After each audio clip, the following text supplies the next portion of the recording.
really make us very proud and very happy to be here with you and very humbled. I think the migration issue, we can continue to say that it's complex. I do know, and we all know it is complex, but it's also very serious. And it requires a deliberate, effective, and well thought out response. The issue of migration, as complex as it is, I do believe that the collective effort of this body and that of the global community will provide positive outcome by investing in human capacity. At the end of the day, migration is about human beings. And if we can invest in human capacity and use that as a power for change, something good things can happen. The refugee crisis can be a force for good, for they too have the capacity to build and generate to the economic vitality of their host countries. We know this from experience, not only because we have out-migrated from Africa, but even within Africa. So the question of what should be done, I think human migration is as old as human history. We move for many reasons, some of us in search of economic mobility, higher education, and or family reunion. Others, especially those from Africa, they are leaving their home countries to escape human rights abuse, torture, and or in search of better life for themselves and that of their families. It will be presumptuous of me to actually know what these other complex reasons that really lets people get out of their home, totally uproot from their own life to look for a better life and then to end up dead in the Mediterranean Sea. I absolutely have no answer to it. I can tell you in some areas it is heartbreaking because some of the people whom we hear from or hear about are actually my home country people. I am from Eritrea.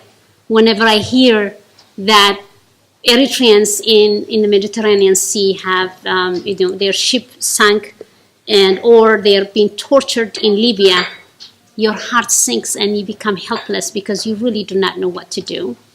It's not because they are Eritreans, but also just because they are human beings. And as a human being, it makes you absolutely helpless and fearful for what the life will be in for other peoples as well.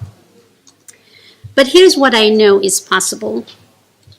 African governments, sometimes we continue to give the responsibility to others, but I like to go back home. I think it's better to really look at ourselves, inside ourselves, and say, why is this happening? African governments need to change their policies, provide individuals with education, social and economic and political rights, and other incentives in order for them to live in that continent with dignity as a human being, which we have been talking about for a while here. Investing in human capacity. The refugees can be sourced for economic growth. Host countries can harness the knowledge and talent of refugees to contribute to their host country.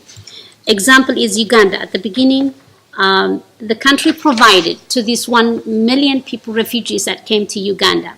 Uganda started to really provide farmland and a small housing for families to live and be able to really have an economic source so that they can live in dignity. It is not easy. We'll talk about Uganda as a case study later on today, but it is not easy because they've also been suffering of lack of resources. And I was just briefly talking to our delegate from Malta, and Malta is also trying to provide the resources that these refugees need so they can stay where they are or trying to find a job for them within Malta or if it's outside of Malta.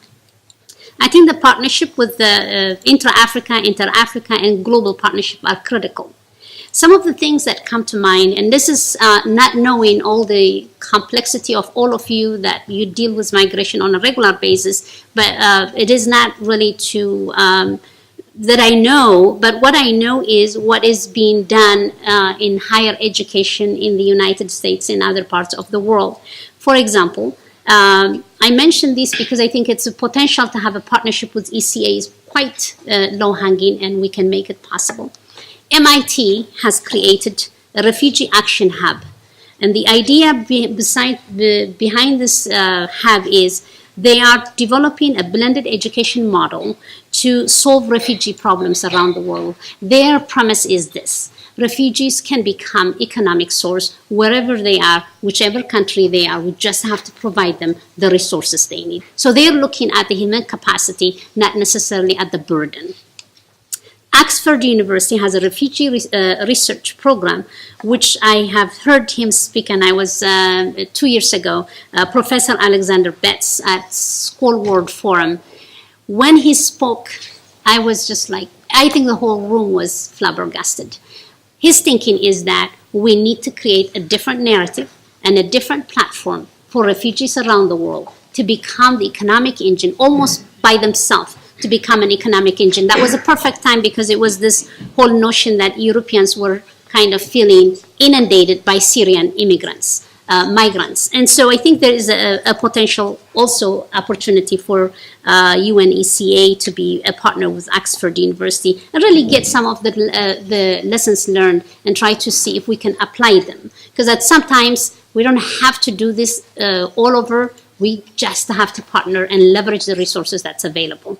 The other one, which I actually took the initiative and made this connection possible, is because it's my neighbor, Stanford University.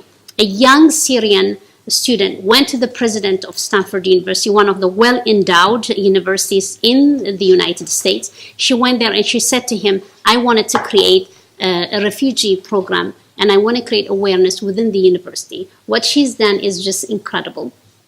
She sent out a resource information asking every faculty member if they have the talent and the resources to be deployed to other places where they are suffering. So their pilot project is actually in Lebanon and Jordan, but the idea is, can we take these lessons learned and bring them and adapt them also in Africa? And they're pretty open to the idea, and I will talk to my friends from UNECA to see if this is possible. The last one is Makerere University. I am not the most objective because I've known them for a long time. They run the Resilient Africa Network, who also helped us to get the resilience, the micro-resilience research that they've done recently, and later on today we will talk about that. They're doing some really amazing work to understand what is happening in Uganda right now at this moment with all the 1 million refugees, and you can really understand the challenges that refugees are bringing to the Ugandan economy, but mainly to the communities as a whole. So even though it was not, it was a great thing for Ugandan government to do, but I think something that's missing is people were not prepared to be inundated with 1 million refugees from South Sudan. We need to be very careful when we talk about intra-African migration. We also have to provide the resources and the support for the governments in order to make it possible for the refugees. So I think there's something to be discussed about. So how can our institutions and the work we do? That was one of the questions. I think for the African Diaspora Network, we started 8 years ago as a grassroots organization to try to bring Africans and Friends of Africa together, mainly to harness the resources and the opportunities that Africans from the diaspora can bear to provide in Africa and other parts of the world, but mainly in Africa. And we have grown that every year now we bring 250 people from around the world, diasporans that are very, very successful in their own take, to talk about ways in which we can make an impact in the continent. I can tell you in the US, the African diaspora is the highest educated, at par with Asians. And yet we still have to work on the narrative because we're not known for that.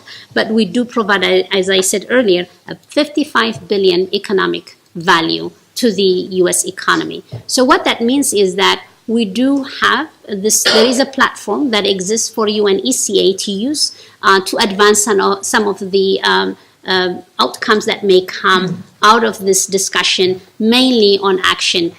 How can the Africans from the diaspora play a role? Earlier, I heard someone talk about the cost of remittances to move from one place to the other. It's very expensive, but there are some Africans from the diaspora who are creating a mobile technology to move monies from one place to the other. And one of them is a very successful Somalian so Somalian. So we can actually really bring these people together to solve some of these problems that we know is happening, and it is highly possible that they would be very much willing to support issues if they know who they're working with and what the end game is, because these are entrepreneurs, they have no time, and I don't blame them. They wanted to get in and out, but they are available to support the homeland.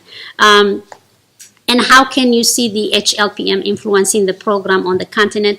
I really believe in advocacy and championing. I don't think this will happen. Whatever action we come up, it's not going to take place unless we are doing an intentional advocacy with each of the 54 countries. The governments need to really hear from whoever it is in this group. They have to hear from people and really be influenced in order to make change. So advocacy is very important. And I think engaging the diaspora, as I said, is very critical. And that we could use the African Diaspora Network platform. It's always available for you to use. And then form partnerships. I think forming partnerships is key. There are people who are doing it. We don't have to reinvent the wheel. Let's just learn from it and then make some of the things possible. In conclusion, I just would like to say that we need to realize the potential of migrants for economic, business, and social development.